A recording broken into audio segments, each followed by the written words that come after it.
गबो अव खांडल्याच्या बाया बाया माझ्याकडून लिपस्टिक बांगड्या केसाला लावायला काय म्हणते काय झालंय जाऊ दे माझ्या लग्न व्हायचं ते मग सांगतो ते गाव का घ्यायला यावं तुमच्या गावामध्ये स्वस्त दरात मस्त तुमच्या गावामध्ये आणलो या या अहो लगेच मोठ्यात या पण काही फायदा नाही साला सकाळपासून रातचे 3 वाजले अजूनपर्यंत साली एक पैशाची कमाई नाही झाली एक काम करतो। नमस्कार मित्रांनो मी मुकुंदा गुरनुले तुम्हा सर्वांचे पुन्हा एकदा स्वागत करतो आजच्या नवीन व्हिडिओमध्ये। तर मित्रांनो तुम्ही हा जो समोर नाटक बघणार आहात फाटलं काळीज बापाचं हा समोर नाटक तुम्ही या व्हिडिओमध्ये बघणार आहात। तत्पूर्वी त्या नाटकाचे लेखक हे फक्त 17 वर्षाचेच आहे हे आश्चर्याची बाब आहे। तर माझ्यासोबत आहे दादा अनिकेत भाऊ हे त्या नाटकाचे लेखक आहेत। तर बघा तुम्ही जो नाटक लिहिला फाटलं काळीज बापाचं तर या नाटक लिहिण्यासंबंधी तुम्हाला कोणता विषय म्हणजे कसे घेतले तुम्ही आणि तुम्हाला कोणत्या अडचणींचा सामना करावा लागला हे सर्व बाबी आम्हाला या व्हिडिओ आता आम्हाला सविस्तरपणे सांगा। नमस्कार मी अनिकेत सोनोले राहणार खांडला। हा नाटक म्हणजे मी आपल्या चालू घडामोडी जे वडिलांवर घडतात जे आपल्या समाजात किंवा आपल्या कौटुंबिक जीवनात घडतात त्याचा विचार करून लिहिलो का प्रेक्षकांना कशी आपण बोध देऊ शकतो या नाटकाबाबत हे मी त्या कांदीद्वारे उतरवलेलं आहे। आणि अडचणी म्हणजे तसं काही फार अडचणी आल्या नाही काल्पनिक असल्यामुळे असं काय तेवढ्या काही अडचणी आल्या नाही। सामाजिक आपला समाज सांभाळून घेईल अशी मी ते दर्जेदार कहाणी लिहिलो। याच्यापूर्वी तुम्ही पुन्हा एक नाटक लिहिले होते का याच्यापूर्वी लिहिलो होतं पण तो छोटासाच होता खेळ एक जीवनाचा म्हणून। त्याच्यामधलं थोडी माहिती सांगा सविस्तर। त्याच्यामधली म्हणजे असंच काहीतरी पारिवारिक आपलं कौटुंबिक नाट्य होतं तो आणि याच्यापेक्षा थोडं कमी आवृत्तीचं होतं पण हा त्याच्यापेक्षा बेटर आहे। म्हणजे अवघ्या 17 वर्षामध्ये तुम्ही एवढं मोठं म्हणजे 3 अंकाचं नाटक लिहिणं हे शक्य नाही साधारण गोष्ट आहे। तर तुम्ही हे कसे काय शक्य केले? शक्य म्हणजे खरं तर दादा मला नाटकामध्ये जायची आणि नाटक करायची किंवा नाटकांबाबतची जे माझी एनर्जी आहे किंवा आवड म्हणू शकते त्याला ते एवढी आहे म्हणजे 100% मी नाटकासाठी काही पण करू शकतो। आपले जे एवढे एरियामध्ये जेवढे काही नाटकं होतात आपल्या सीझनमध्ये 20 ते 25 या 30 असो त्या पूर्ण सीझनमध्ये मी नाटकच बघतो ते म्हणजे कसं काय करतात नाटकवाले किंवा कोण्या पद्धतीत करतात पूर्ण मी वैशिष्ट्य जाणून घेतो त्याच्यामुळे मला नाटक करण्याची आवड निर्माण झाली। म्हणजे हे फाटलं काळीज बाबाचं यांनी जे नाटक लिहिलं मग त्याच्यामध्ये तुम्ही दिग्दर्शक म्हणजे जे कलावंत आहेत तुमच्या गावातील त्यांना असं कुठलंही नॉलेज नाही की ते एका वेळेस ते म्हणजे स्टेजवरती कला सादर करू शकतील पण अनिकेतनं ते दिग्दर्शक एवढ्या पद्धतीनं सोप्या पद्धतीने त्यांना सांगितलं की ते सहजपणे आपल्या स्टेजवरती फाटलं काळीज बापाचं या नाटकाचं आयोजन म्हणजे केलं। तर याच्याबद्दल तुम्ही कसे सांगाल त्यांना दिग्दर्शक म्हणजे त्यांना ऍक्टिंग वगैरे कशी करायला सांगितलं?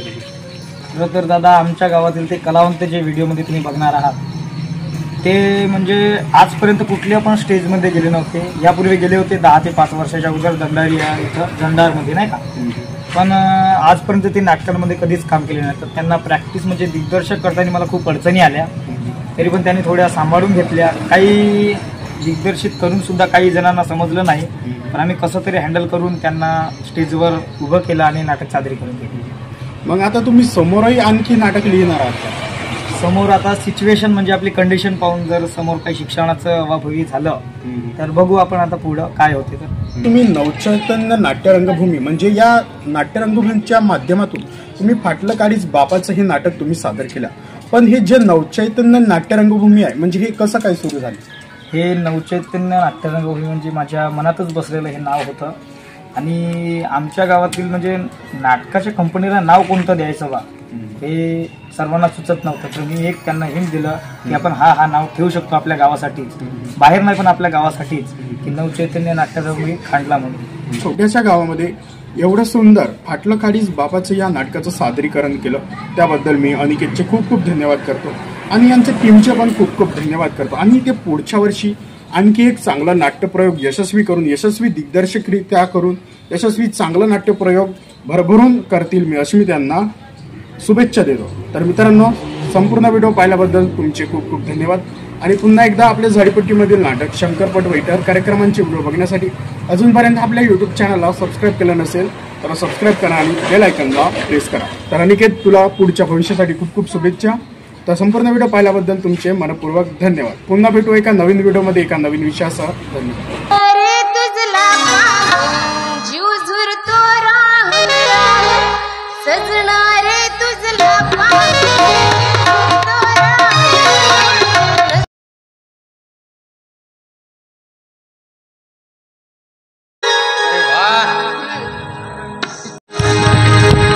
अरे माझ्या आशिषला त्याच्या दैवाने त्याला नोकरी मिळाली, तो तिकडे गेला आणि त्याच्या आईची मरण इथं झाली.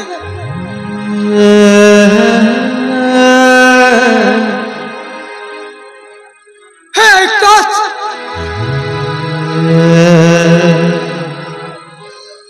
त्यानं आपलं जीवन संपवून घेतलं. अरे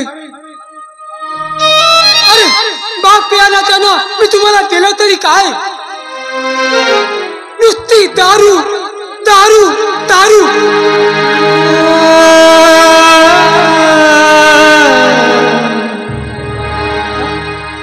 पण अविनाश, अरे मी खरंच दारू सोडली रे. अरे तू थांबलाच पाहिजे म्हणून मी खरंच दारू सोडली, पण शेवटी झालं काय, तू नाहीच थांबलास. अरे तुझा तरी काय दोष.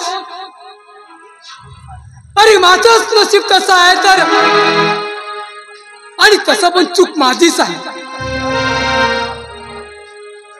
अरे या जीवनामध्ये मी तुम्हाला काय दिलं, नुसती दारू दारू दारू. या पापामुळे,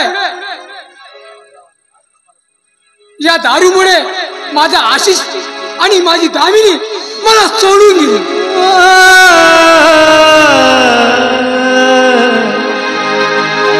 अरे माझं नशीब पूर्ण बेईमान झालं.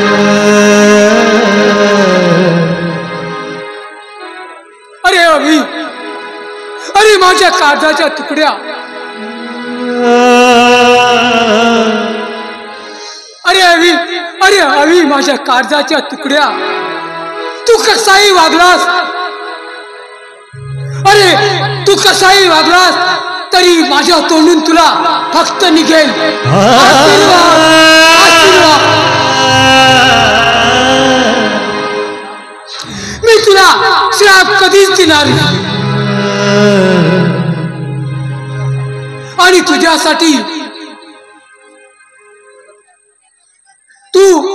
तुझ्यासाठी खूप प्रगती कर आणि तुझं आयुष्य तुला सुखी लावेल बेटा.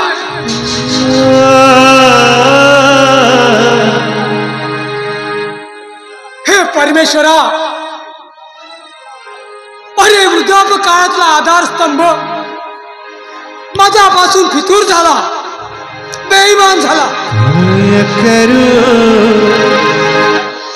अरे मी जगायचं तरी कुणासाठी, अरे सांग ना परमेश्वरा.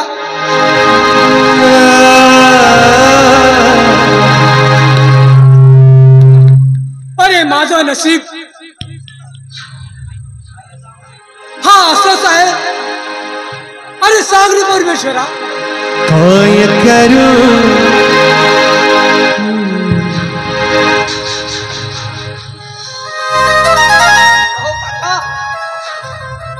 असे बोलता हो का तुम्ही. आणि हो मी तुमचा कोणीच नाही का. आणि काय बडबडला तुम्ही, काय बडबडा सांगा की मला. हे असे घाणेरडे विचार तुमच्या तोंडात आले तरी कसे. अहो काय झालं काका सांगा मला. आणि का असे रडता. अरे गोलू बेटा तू कधी आलास. हे काय, हे तुमच्या तोंडातून अनाप शनाप शब्द, असे घाणेरडे शब्द स्वतः ऐकलो मी. काय झालं नेमकं सांगाल मला. तसं काही नाही झालं. अरे कोणाचं आयुष्य कसं बदले आता मलाच पकड ना. अरे आजपर्यंत माझ्या घरात माझा परिवार होता. आज आम्ही एका सोबत राहतो, पण आता बघ ना अरे माझ्याजवळ त्यांच्या आठवणीशिवाय काही उरलं नेमकं झालं तरी काय ते तर सांगा मला. अरे गोलू, अरे माझं आयुष्य पूर्ण बेरंग झालं रे, पूर्ण बेरंग झालं.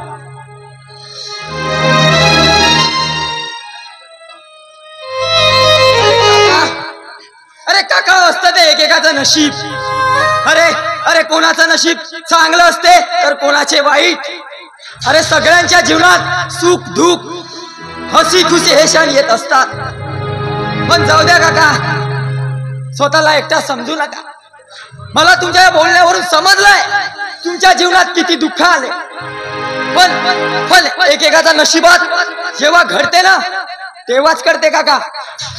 जेव्हा तुम्ही दारू पेत होतात तेव्हा मला माहित आहे तुमचं नशीब कसा एकत्रित एक धुंद चालत होता. मला माहित आहे तो अविनाश तुम्हाला सोडून गेलाय.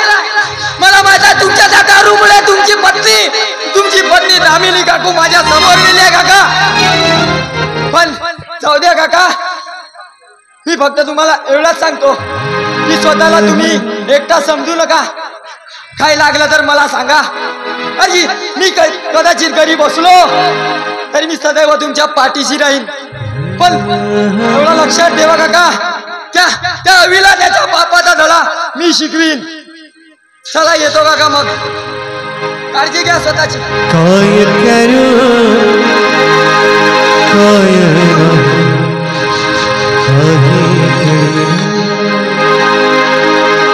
मित्रांनो, तुम्हाला व्हिडिओ आवडला असेल तर व्हिडिओला लाईक करायला विसरू नका व झाडीपट्टीमधील नाटक व इतर कार्यक्रमाचे व्हिडिओ बघण्यासाठी झाडीपट्टी मिनगिरे या चॅनलला सबस्क्राईब करा व बेल आयकॉन दाबायला विसरू नका, जेणेकरून नाटकाचे संपूर्ण व्हिडिओ तुमच्यापर्यंत लवकरात लवकर पोहोचतील. धन्यवाद.